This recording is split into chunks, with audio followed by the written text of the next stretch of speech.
from the 18th century, people who lifted bulls up on their shoulders and stuff like that, just because they did that all their life, you know.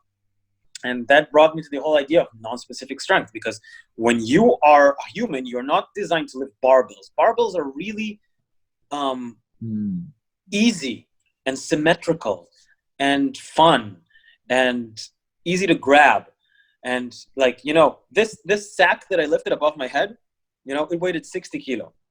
I mean, I can lift a barbell over my head 60 kilo, like for reps, but that bag, not so much. You know, why? Yeah. Just because it's like, it's not symmetrical, you know, and guess what? The body's not symmetrical either. So like, you want to be strong, good. Don't just lift barbells, do all kinds of stuff. So if you want to hang, that is a very good ability to do. Like,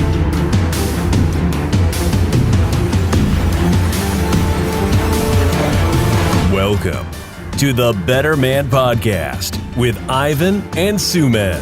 This podcast is all about how to be an optimal, conscious male in today's society. Join Ivan and Sumedh as they go deep into the rabbit hole of personal growth, mindset, social dynamics, and spirituality. Are you ready to be a better man? Everyone, welcome back to the Better Man Podcast. Hey, with Ivan and Sumedh. Yes. Hey. Welcome back, guys. A lit-ass podcast coming at you today because we got a real G in the fucking house right now, right? Ari J Cohen, right? His whole thing is all about strength in an alternative way. To not just look good, but to actually be that driving force in the mind, in the spirit.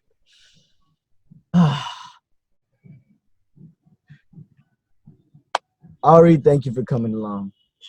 It's great to have you on again, bro. Yeah, I'm really happy to come back. Thanks for having me again, guys. Could you perhaps tell us a little bit about, give us a little story of your upbringing that led you to being so centered in things like martial arts and things like, weightlifting and, health and mental health and strength, How did you get there? Well, martial arts is actually a new thing for me, hence the black eye. Martial arts is like, I've been in that for a couple of months just because I started, one of my athletes is a BJJ fighter and I just came to like train with him a little bit. But my upbringing, I grew up in Israel. I was always interested in, like, as a teenager, I wasn't very interested in sports. I was more into smoking and drinking and just like nothing, Then I went to the army, and being in the army just taught me a lot about what my mind can do over my body and what is it that matter is capable of. I did things in the army that I didn't believe that I can do physically. Really? Like what? Just like a bunch of stuff that you do in training, like things that I didn't expect. I remember doing things that I was like, I saw, like they told us what we're about to do, and I told myself, what? Like climb one of the biggest mountains in Israel in 2.5 hours with a 40-kilo bag on you, or walk 30 kilometers in the middle of the night, with a fucking 30-kilo bag on you, wow. or carrying a guy who weighs 30, 40 kilo more than you on your back for a kilometer, crawling for half a kilometer. I don't know, all kinds of stuff that, like, I thought to myself, like, I got into the army 2 weeks after my last high school exam. So I was a kid.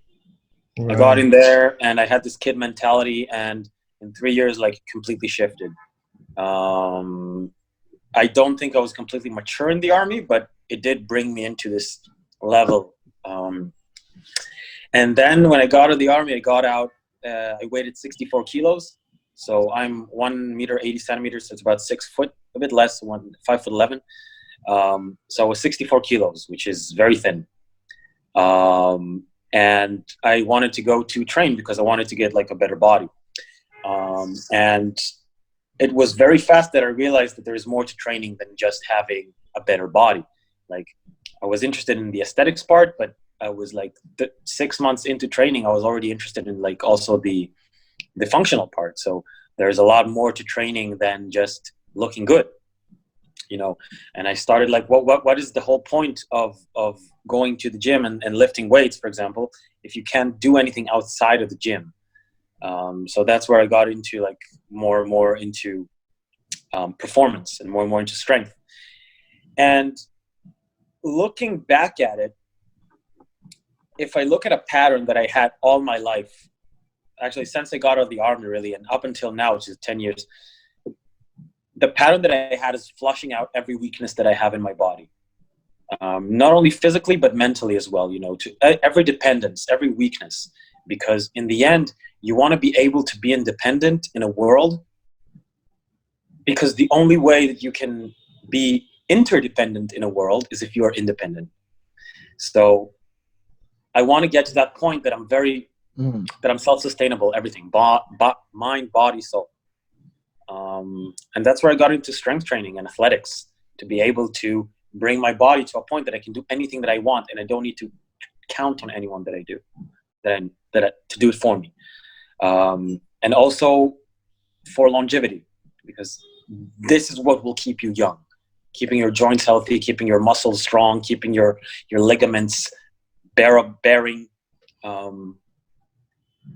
Yeah, that's an incredible journey, man. I think that it's incredible how you went from this process of, being able to, I guess, get your face in the mud almost. Like you sort of like went through this training period, but it was training your mind as well.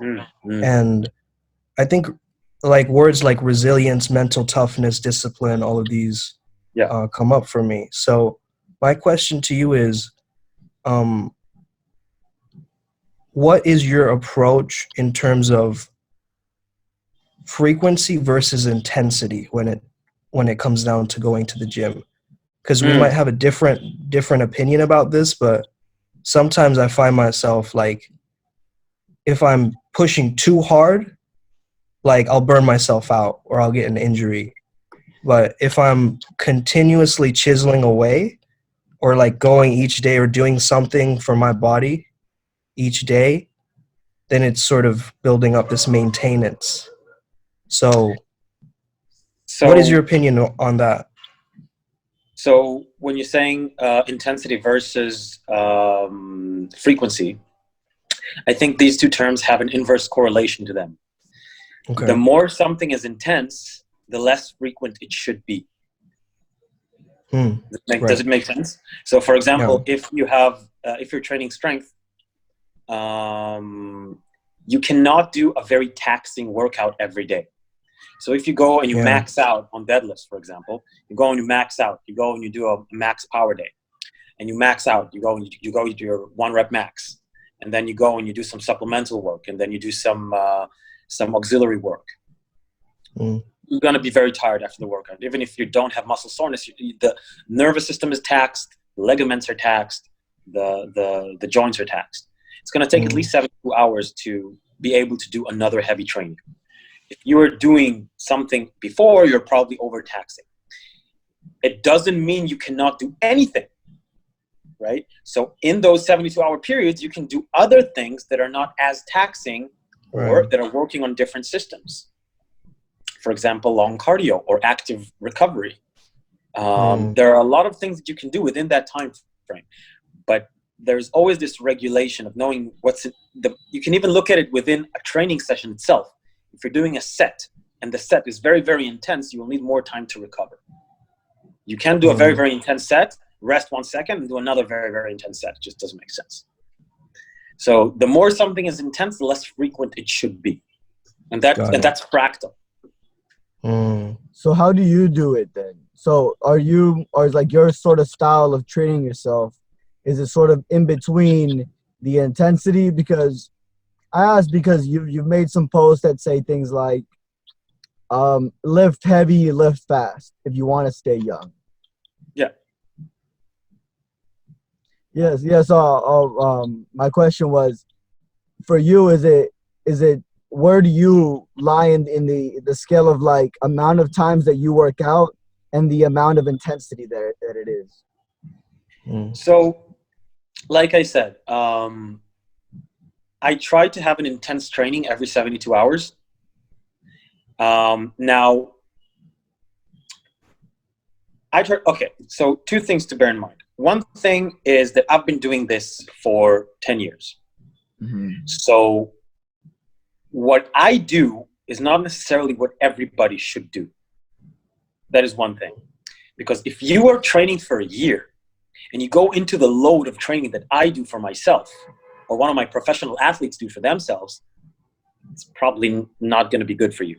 Because you have to build up this, what's called like the muscle maturity or the tissue maturity to withstand this type of training. I've been lifting heavy for 7 years, so the body's kind of used to it, that the tissue is built to that. So what I do is normally I try every 72 hours to have an intense training. And then I have a medium training every 48 hours, and then one day that is like relatively light. And I play around in that. I play around during that intensity. And of course, I'm also listening to my body. So if after 72 hours, my body still feels very fucked, I'm not going to do a very intense session, Yeah. So it's a lot about playing between that and also listening to your body. I hope it makes sense. Yeah, no, definitely. So you're more like let's just say the start of the week, let's just say Monday, for example. Let's say that's the day that you go hard, right? And then the next day you go slightly less hard, and then the next day you go even slightly less hard. And then you go again back to real hard every day. So like you work out 7 days a week, like every single day? 6 or 7, yeah, something like that. Like what I do is normally like my routine is something like Monday I do like heavy, for example. Let's say Monday I lift heavy. I don't know, I max out, for example, on lower body. Then Tuesday I would probably do something that is relatively light on me, like jiu-jitsu. I go to jiu-jitsu on Tuesday, for example. And then after jiu-jitsu, I will hit an endurance training day. That is something that's not too taxing on the ligaments, right? Following day, I'll probably do another endurance training, or maybe an upper body speed training, maybe something like that. Following day, I'll probably hit another heavy training session, and then something like that. That's basically the idea. But then again, it also depends on what it is that you're aiming for, what it is that you want to do. So I'm saying that that's what I do. So I don't want to take that as a recommendation for everybody. That is something that I want to be very careful of, especially because I don't want someone to look at that and say, okay, that's what he does. Okay, I'll do that too. Like, no, see what it is that you want to do, what it is that you want to achieve. What is your state of training? I don't tell all my athletes, hey, you need to train 7 times a week. No, it depends a lot on what you want to do. Do you personalize different sort of workouts for each client that you have? Oh, for sure. Yeah. Man, every person is different. Also, when I talk about nutrition with my athletes, every person is different. You cannot prescribe the same nutrition regime for everybody. You cannot put everybody on ketogenic diet and hope they'll be fine. You can't put everybody on I don't know. You can't. Yeah, so it's not for everyone. It depends a lot on what you want to do in life and and how you are built. Oh yeah. That's what I was kind of like sort of wanting to ask. Is like, what would be like the criteria for certain types of I'm gonna do. You're gonna work out and eat sort of specific this food. This is gonna be good for you. Or do you also like make like recommendations like a meditation plan specifically for people and things like that? Okay, so for the second part, the meditation, for sure. Like I said, I believe that the body is a holistic system. Like you cannot work only on the physical and hope for the best. You have to work on the physical, you have to work on the cognitive, and you have to work on the spiritual. Where the spiritual is actually what encompasses the whole thing. So the physical and the cognitive are existing within the spiritual, so within the consciousness. So it's like the container almost. You could say that. It's the container and the contained. So obviously that you cannot, I have a lot of athletes who are not spiritual by nature, so I can't go to them and like, okay guys, you need to like chant Hare Krishna 5 times a day every day. Like it won't work for them. But there are ways. What I normally like to do with new clients is I ask them a lot of questions on their life. I have a bunch of questions, like questionnaires that I hand out for them. I call them the spiritual questionnaires, the habitual, and the physical. They answer questions, and then I can get a general picture of how their life look. I can get a general picture if they have certain chakras that are blocked.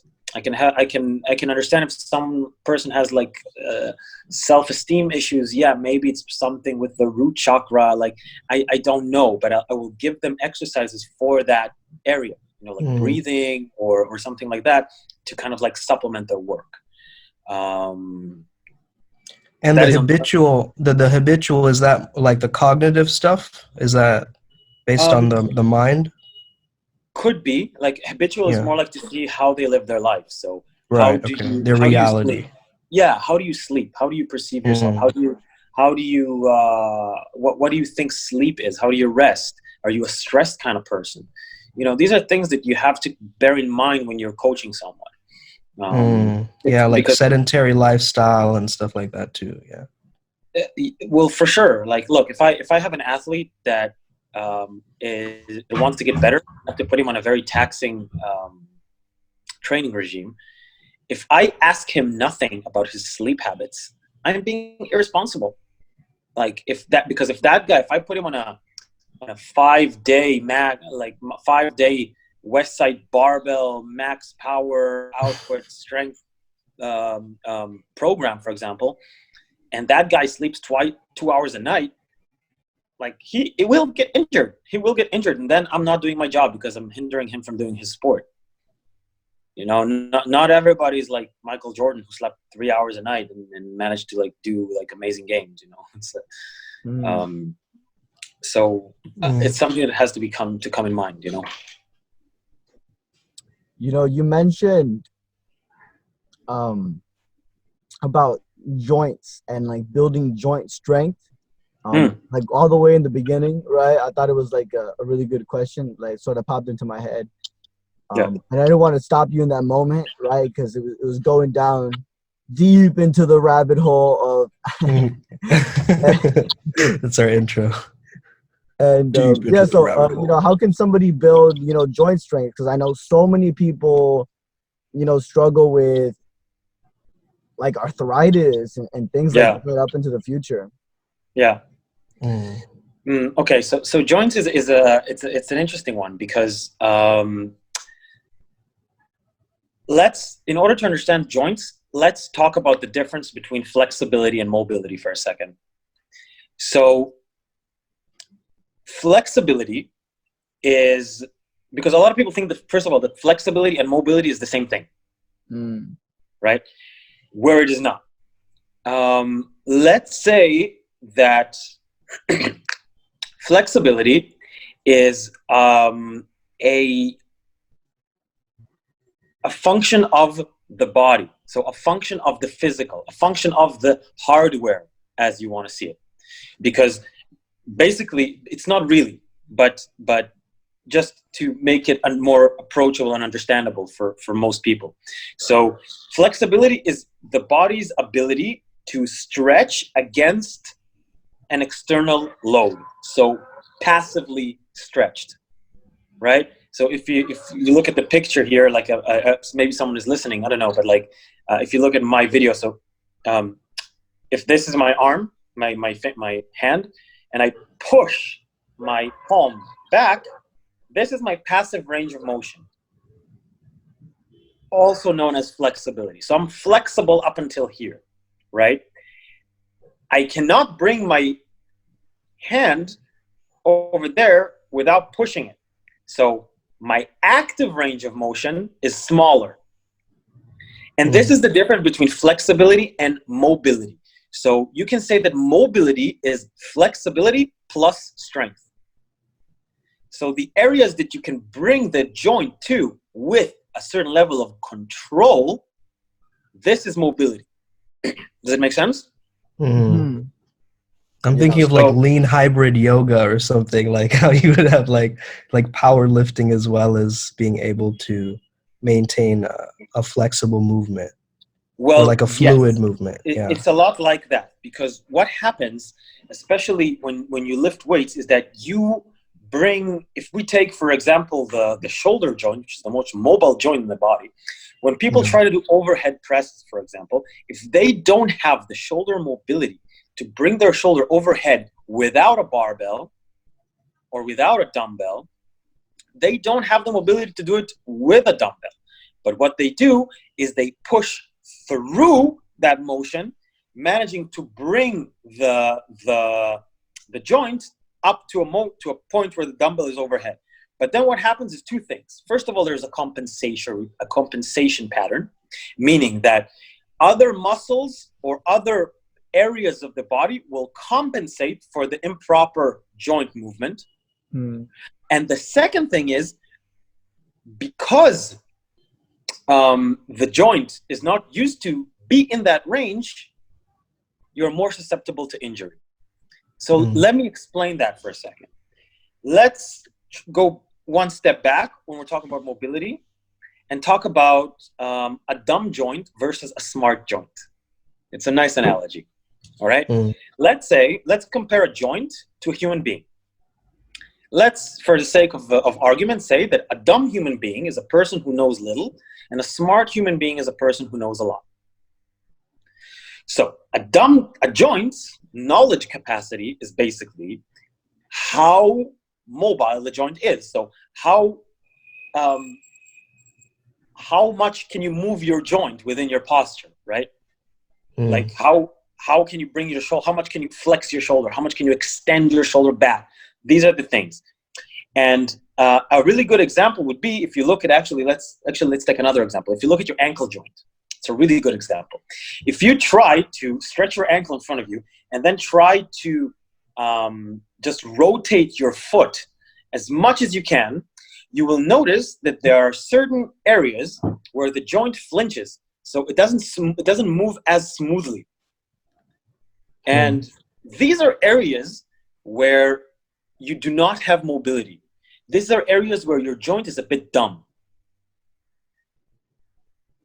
Where if you act in areas that the joint is dumb, that means that your body doesn't know what to do there. It means that every time the body is there, the joint is there, your body goes, I don't know what that is. And then what happens? If the body is taxed in these areas, injury happens. Injury is more likely to happen because the body does not know how to be there. And then there is load on that area where the body does not know where to be. So you will obviously get injured or probably get injured. Does it make sense? Right. It's like trying to play a really like a high graphics video game on like a Motorola phone, right? It's just not going to allow it to do that. So you have to sort of move into the resistance. Yeah. It might allow it, but then you might get a blue screen. Right, exactly. You know? So it might allow it for a 1 time, 2 times, 3 times, but then all of a sudden, bam, blue screen, everything's done. Then there are certain protocols that are used to increase joint strength without taxing it. I've been using a lot of FRC, functional range conditioning, which is a beautiful system that really changed my life. I've been using it with all my athletes, and it's been really, really helpful. Also for me, like completely rehabilitated my shoulder. What is it? Like stretching? Is it just stretching? Oh, it's really hard to explain, man. Like, what is FRC? But it's basically a system invented by a brilliant guy called Dr. Andrea Spina. That is around joint health. It's around joint health and around how to maintain your joints healthy and strong, and increasing their active range of motion, passive range of motion. And So what's the full form for the people listening so they can look this up? It's called FRC. FRC. Yeah. Okay. Functional range conditioning. Conditioning. Awesome. So I don't know. I got my mind like is trying to uncover what it is, and I think it's like stretching but with weights, and like with resistance to the joint, perhaps a bit, like with a stretching band, you know, one of those like bands that have like resistance or whatever. Yeah. You do stuff like that, right? I don't know if you've watched my Instagram videos, but and I know you do, but I sometimes do Instagram videos where I show some FRC stuff, where I show like how I do stuff like passive range holds or controlled articular rotations, or just all kinds of stuff that I do to improve joint health. You can go to my Instagram page and check it out. And you can also, like, if you or any of the viewers want to know more about it, you can definitely hit me up. I'll be happy to explain more, and I'll be happy to even like refer you to other accounts of people who do it much better than I do. But yeah, it's a bit more than just stretching with weights. Yeah, your Instagram is pretty awesome. I like there was one where you're lifting up the sandbag, and it's very interesting because I haven't seen a lot of coaches sort of get into alternative training. And so my question to you is like, what is your opinion on hanging? Because me and Ivan are both proponents of this, but just like hanging on a bar, just building that capability. Yeah, that's awesome. Yeah. I mean, pretty good. Look, the thing is about my approach to strength is that it's not how heavy a barbell you can lift. You know, if you have a very heavy deadlift, it doesn't mean you're strong. It means you have a very heavy deadlift. You know, it means that you're very good at doing a deadlift. It means that you are strong at deadlift. But then let's say there's a person who does deadlift all his life, and that's all he does, deadlift. He gets to a point that he has a 300 kilo deadlift. But that's all he did. Put that guy under a bench press. Put that guy, let that guy lift like, I don't know, a heavy sandbag from the floor and overhead. That's not going to happen, right? Because all he did is deadlifts.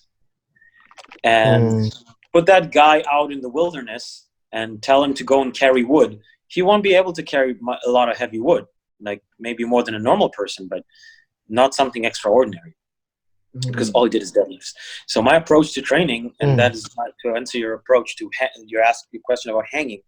You want to be able to be a functional human being in all types of movements. I call it non-specific strength or farm boy strength, or just overall farm boy strength.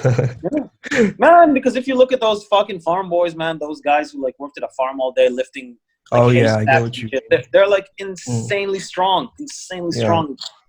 You have stories about people from 1800s. AKA me. Yeah, man. You have people who are like from the 18th century, people who lifted bulls up on their shoulders and stuff like that, just because they did that all their life, you know. And that brought me to the whole idea of non-specific strength, because when you are a human, you're not designed to lift barbells. Barbells are really easy and symmetrical and fun and easy to grab.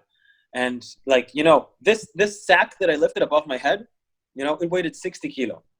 I mean, I can lift a barbell over my head 60 kilo, like for reps, but that bag, not so much. You know, why? Yeah. Just because it's not symmetrical, you know, and guess what? The body's not symmetrical either. So like, you want to be strong, good. Don't just lift barbells, do all kinds of stuff. So if you want to hang, that is a very good ability to do, like hanging. Not a lot of people can do that. You know, it's very good for grip strength, very good for basically a lot of things. Oh yeah. Oh, like my style is largely revolved around like pull-ups and jumping. I think that's all I need. I need a flat surface, and I need like somewhere where I can pull myself.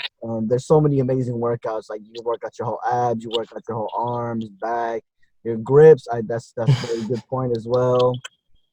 Yeah, Ivan starts to invent his own workouts sometimes. Like I feel like he starts to like really experiment with different kinds of mobility and all sorts of stuff. Mm-hmm. Yeah. Mm-hmm. That's very good. Inventing stuff. I grabbed some like some barbells, right?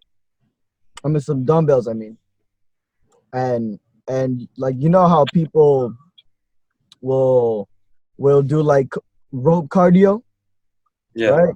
Well, I did it with some like light. It was like I don't know, it was like 10 pounds. It wasn't really that much, but I started doing that with like with the barbell and like sort of like bringing it all the way to the top. You know, it was like it was really cool because it worked out my whole arm, right? Yeah. And my shoulder too, right? It was really good for my shoulder. Yeah, man. That's really interesting. Like, I think this is beautiful. You know, that you're working on your body as a system. You know, getting out of this dumbbell curl kind of thing. You know, today we're plagued by bodybuilding. You know, we're plagued by that shit. Like, I go to the gym to work on my biceps. I work on to the gym to work on my shoulders. I to work on my whatever the fuck. You know, it's like, come on. You know, you never work only on your biceps. Like, use your body as a system, and your body will react to it. So yeah. Mm-hmm. You know, I recently found out about what is the most attractive body type to a woman. Mm-hmm. And surprisingly, well, not so surprisingly, it wasn't the Gary Coleman, fucking Arnold Schwarzenegger, like buff dude. It actually wasn't that guy, right? It was actually. I don't think you're talking about Gary Coleman, bro, because Gary Coleman's a midget. I think you meant Ronnie Coleman. Ronnie Coleman, that's what right, I meant, man. That's what I meant. Yeah. Gary Coleman is in the size of Ronnie Coleman's bicep. It's his leg. He's the size of his leg. Word, yeah.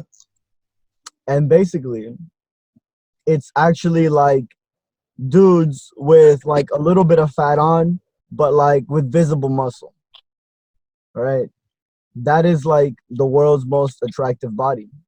Right? But what they said though was that it also has to do with frame. Like, you know, so if somebody who's like slim and like slightly, you know, a bit toned, but they have like a weak mental frame, by going into the gym, it trains their mind. And like, even though they're you know less attractive, you'll have a stronger mind because you're able to push yourself.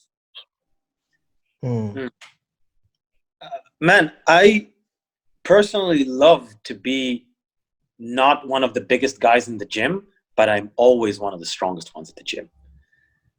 I love it. I love it that I see a bodybuilder who weighs 30 kilo more than I do, and I do the weight that he does for 8 reps. I can do it for like 20.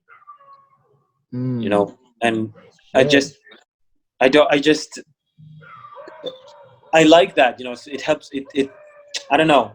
I kind of like to push your edge almost. Yeah. Not to push my edge, but just to kind of like have my own strength to be hidden in a way. Like I don't like to. I don't like to brag and shit like that. You know, I feel like that also. I think that I feel also like you're kind of like a Sigma male in the way that I see that, because you want to be sort of like the guy in the background with the mystery, like kind of like not being the center of all the attention, but like your energy can create a vacuum in the whole gym almost. That's what I see. I never strive to be the center of attention. Yeah. I'm very comfortable being the center of attention, but I don't like it. And I think that, look, my idea is that I'm on this world to give, and I'm on this world to guide. I mean, I think some people are kind of like teachers at their heart, and I think that I'm one of those people. I think that in my heart, I'm here to teach. In my essence, I'm here to teach and to give. And I think that no one will want to learn from someone who who shouts all the time and tries to like attract people to him all the time. Because if you see someone who yells at the street, "I know everything. Yeah. I can do everything. I am the strongest person in the world. I'm the smartest person in the world." You'll be like, that guy's a fucking idiot. You know, like, I don't think that guy's interesting or anything like that. You know? So I think that as a teacher, one of the most important things is learn humility and learn to let your actions speak and not your words. Let what you do, let who you are resonate, and to people to be inspired by that. And then these people will come to you because they'll see who you are and they will want to learn from it. If someone sees who you are and does not want to learn from it, okay, that's not your student. That person has another teacher somewhere for him, you know? Yeah, to me, you're kind of like a water gun that shoots bullets. That's an interesting analogy. You're like, oh, hey, okay. Oh, damn. What the hell? Yeah. A water gun that shoots lava. Yeah. God damn. I don't know where to get one of those, but we'll look at one of those in the future. Yeah, for sure, man. Good analogy. Yeah, that's what I like. I mean, I think that also like it's also interesting when you start learning martial arts. Like when you come to jiu-jitsu, it's a sport that humbles you so much because, you know, I came in there and I see people who are like, you know, skinny or fat or just not athletic at all, and they beat you. They beat me. You know, people who are like not athletic at all, they beat the shit out of me in jiu-jitsu, and it just humbles you, you know, because it makes you see how people are. It's like the opposite of bodybuilding, where you see people, you judge people by how big they are. You know, so how many times do people come to gyms and they see someone who's really big and they think, oh, that guy probably knows a lot about like fitness. No, that guy just trains a lot and eats a lot and has good genes and is probably very, very, has high work ethic. That's what it means about this guy, you know? And I just like, every person is so unique. Every person is so special. And judging by external features is always misleading. Like 100% of the time is misleading. So. It's just the superficial, and it's not really. It's like judging a book by its cover, you know. That Exactly. Cliche, that whole cliche, judging a book by its cover. And I honestly, I'm so much more into not judging a book by its cover after what happened to me. I should say what I witnessed about like 2 days ago. I was in like central Austin, is where I live, Austin, Texas. And I was going to this restaurant and I see this guy and he's just like, you know, it's dark, it's night, but you know, there's lights and he's dancing, right? And he's doing like jumping jacks and whatnot. He's got his headphones on. And this other guy starts like walking past him, and out of nowhere, the guy that was doing jumping jacks goes boom and just punches the other guy out of nowhere. Oh, shit. What the? I was like, what? That made no sense. That literally made no sense. So I just crossed the street. Making jumping jacks in a restaurant doesn't make sense either. No, it was on the road, like on the sidewalk. That does not make sense either.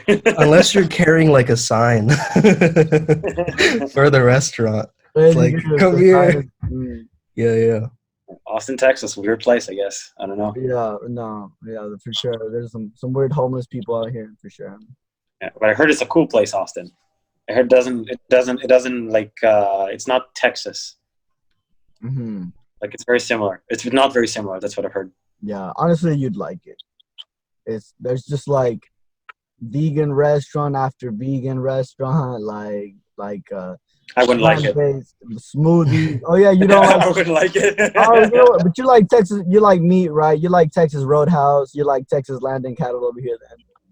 Yeah, it's in this thing. It's like when it comes to meat, it's a bit complicated with me, because I do eat meat, and I just finished this month of carnivore diet stuff, but I still won't eat meat anywhere, and I think I'm very selective with the meat I'm eating. Especially in the U.S., you have to be very careful. In the U.S., selective in the sense of like whether it's like locally grown or what do you mean by that exactly? Yes, I mean with meat, especially with animal products. Here's the thing that I also say this to all my athletes, that you have to know exactly where they come from. You have to know, because if you don't know, you're practically putting poison into your body. And I'm not even talking about ethical perspective right now. I'm just talking strictly health. You have to know. And in the U.S. now, they picked up on the whole thing of grass-fed, that it attracts people. So they put grass-fed on a lot of meat that it's actually not. Grass-fed stickers, yeah. Yeah. And it's actually not. It's actually it's actually like grain finished or something like that. That is just horrible. And there are certain, I don't remember exactly the websites yet because I don't live in the US, but there are websites that show you where you can get really good quality meat in the US, and etc. And in the US, it's like, because it's such a capitalistic country, and there are so many like market tricks just to sell stuff to people, it's really hard to get good meat.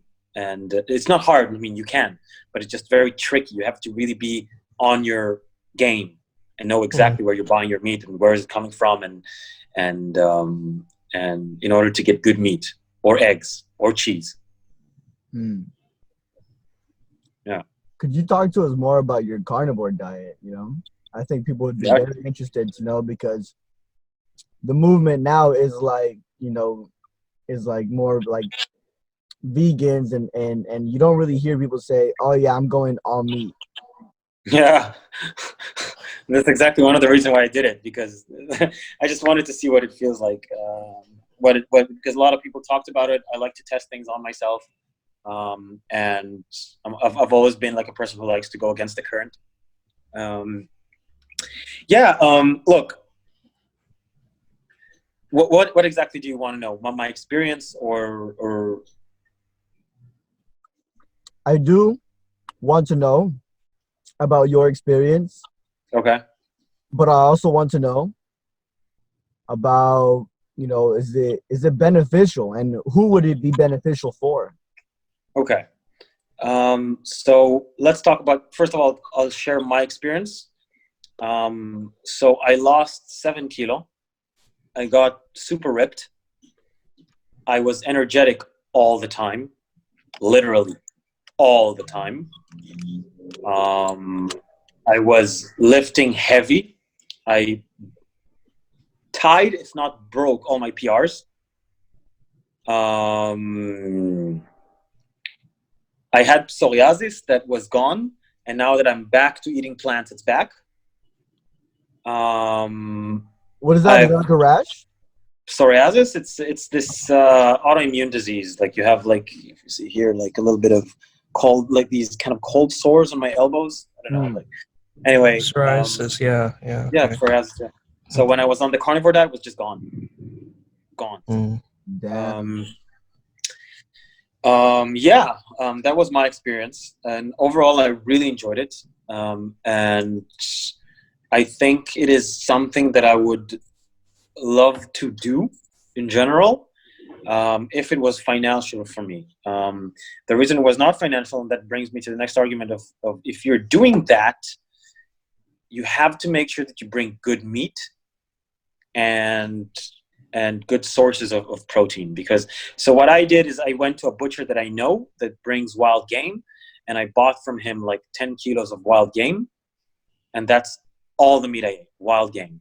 Occasionally they brought some grass-fed steaks or something like that, but I had mostly wild game. Now, because wild game is a very, very low-fat meat, I had to get my fats from somewhere else, so I just bought really good butter.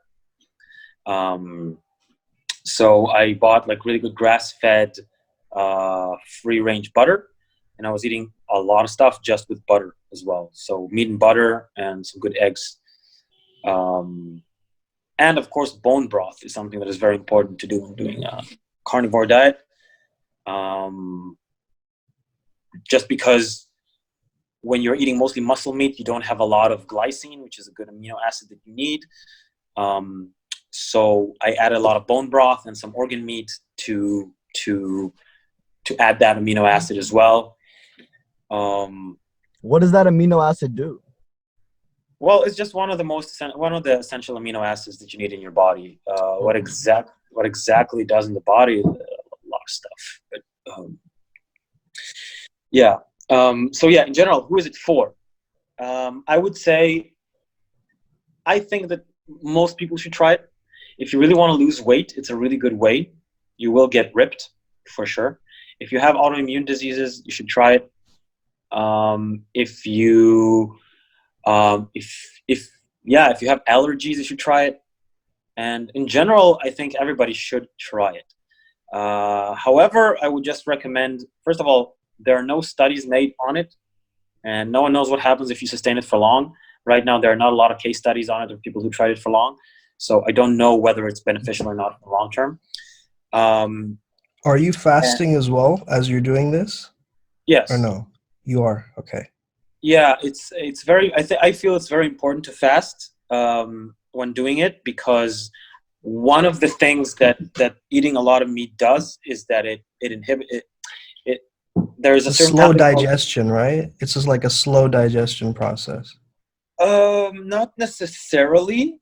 Okay. But what I can definitely say is that it inhibits a lot a pathway called mTOR, which is a pathway that is a biological pathway that it's very good for muscle protein synthesis, but it is also promoting aging, inflammation, and cancer. It could.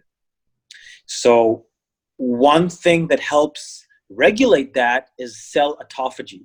You can get cell autophagy by fasting. That is actually one of the main things that fasting does, cell autophagy. So that's why it works very well with carnivore diet.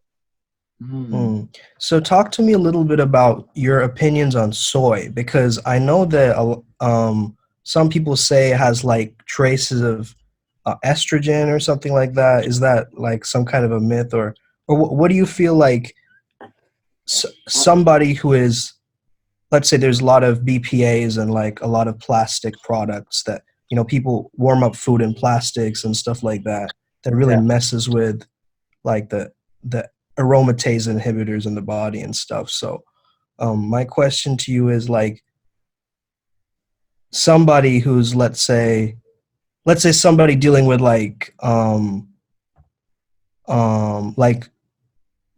over like hypogonadism, like too much estrogen in the body, let's say. Yeah. Like, what would be some ways that they could change their mindset, diet, and is carnivore diet for them, perhaps? Okay. Well, I don't know. I don't want to recommend someone who's having too much estrogen. Carnivore diet is a solution. I don't know. I'm not a doctor, not a geneticist, not a nutritionist. I'm a coach. So I don't want to, but what I can say for sure is these things. If you have a lot of estrogen in your body, you have to ask yourself why. So let's say if you're a guy, like if you're a woman and you have a lot of estrogen, like what is a lot, So if you have, let's say you have too much, a lot of times estrogen is being stored in fat. So a lot of times people who have a lot of fat also have a lot of estrogen in their body. So that's why you see like guys with man boobs and stuff like that, or guys with really thick hips. These are symptoms of a lot of estrogen. With that, there are also people who have a lot of estrogen naturally in their body. That's how it is. Carnivore diet can help with that only because it will help you lose a lot of fat. So you will naturally lose a lot of fat. You will automatically have less estrogen. If you combine that with exercise, then yeah, it might help you a lot. People who have hormonal issues, a lot of times it's like a lot of times, 90% of the time, it's like nutrition related. You're having bad nutrition. To your question about soy and the estrogen thing, let's break that myth right now. And so what soy has inside is something called phytoestrogens. Okay. Let's look at it from this analogy. Let's say that your body is an airport, all right? Let's say that your cell is an airport, okay? And you know those sleeves that you come out from the terminal to the airplane? Let's say that this is a protein that helps that helps bring estrogen into the body or into the cell, for that matter. And let's say that the estrogen is passengers. Okay. So let's say that an estrogen is a really big airplane. An airplane packed with passengers. Now, a phytoestrogen is an airplane that has less passengers in it.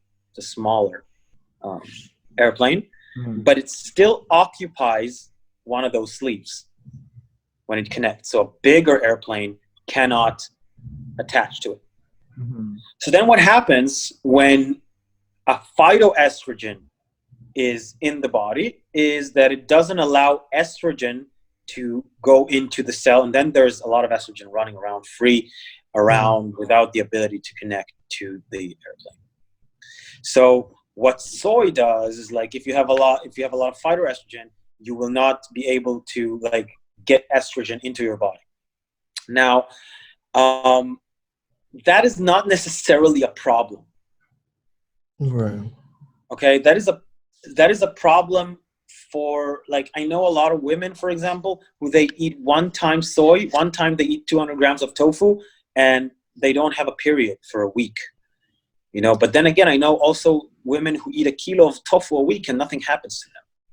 Also, guys, like, soy is more friendly to guys than women, because women are more estrogen operated than guys.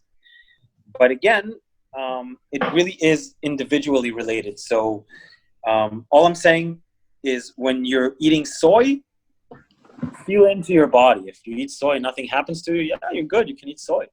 You know, if you eat soy and then all of a sudden all kinds of hormonal reactions are coming, and I don't know, and you feel like you're gathering more fat and you don't have, you're PMSing or whatever, don't eat soy. Don't eat.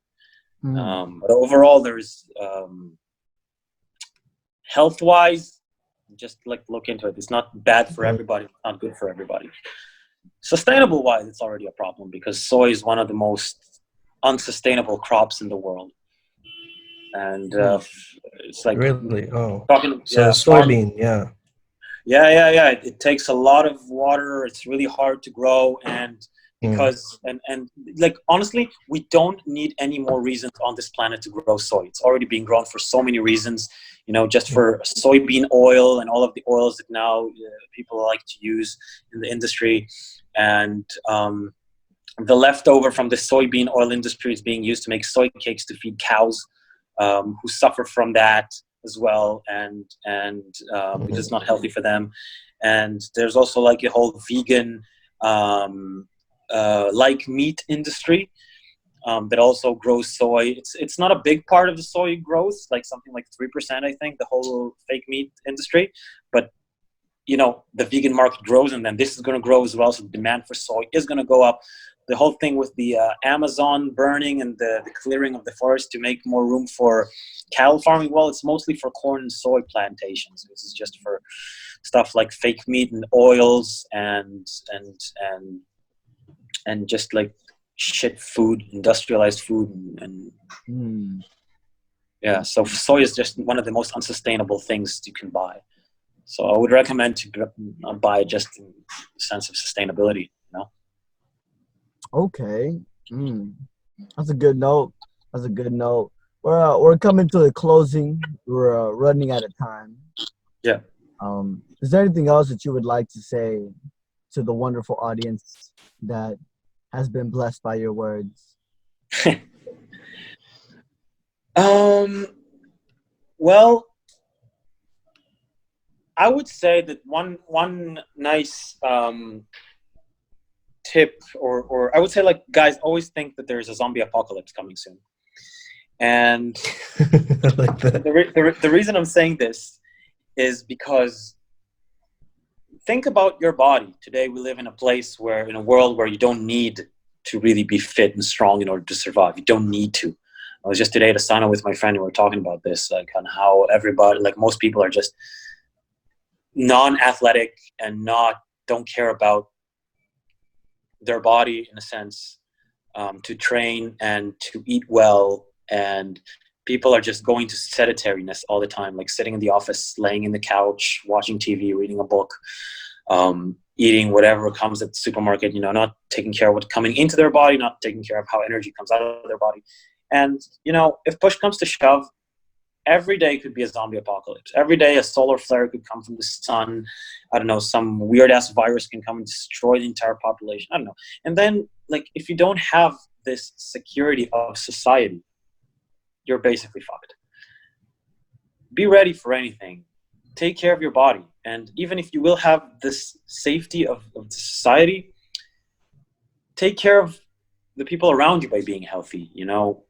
Make the next generation better just by being healthy and educating people and taking care of our planet and taking care of your body and your soul and your environment. And yeah, I guess just be healthy. Just be healthy. Take care of yourself and be healthy. Get ready, guys. Those zombies are coming. Yeah, man. I got a shield and a sledgehammer in my body, in my apartment. Just in case. Like, see that on the back there? Here, that's a shield that I made. And wait a second, I'm going to take you on a tour here. And you see, that's my sledgehammer. I train with it as well, but it's also here for zombie apocalypse. You seem like you got the Viking shit figured out, man. Yeah, man. For real. Zombie apocalypse, I'm fucking ready, man. I'm gonna bash in some zombie heads, Alrighty, Ari. With that being said, with that positive note of zombie apocalypse. With that positive note, where can people find you, man? So I'm on Instagram, Ari.J.Cohen. Cohen is Cohen. You can also look me up on Facebook, Train Zen. And also my website is train-zen.com. Yeah, that's where you can find me. Alrighty, guys. Be the best. Forget the rest. Odd resilience, Ice Nation. Thank you guys for having guys. me. You want to do your slogan? Thank you, man. May the flow be with you guys. Boom. Yeah. If you would like to contact Sumedh for peak performance coaching, go to @FlowZone Academy on Instagram. That's FLOZONE Academy. If you would like to connect to your higher self, contact Ivan at odd.resilience. That's ODD.resilience. Also, make sure you follow the Better Man Podcast on Instagram. See you next time.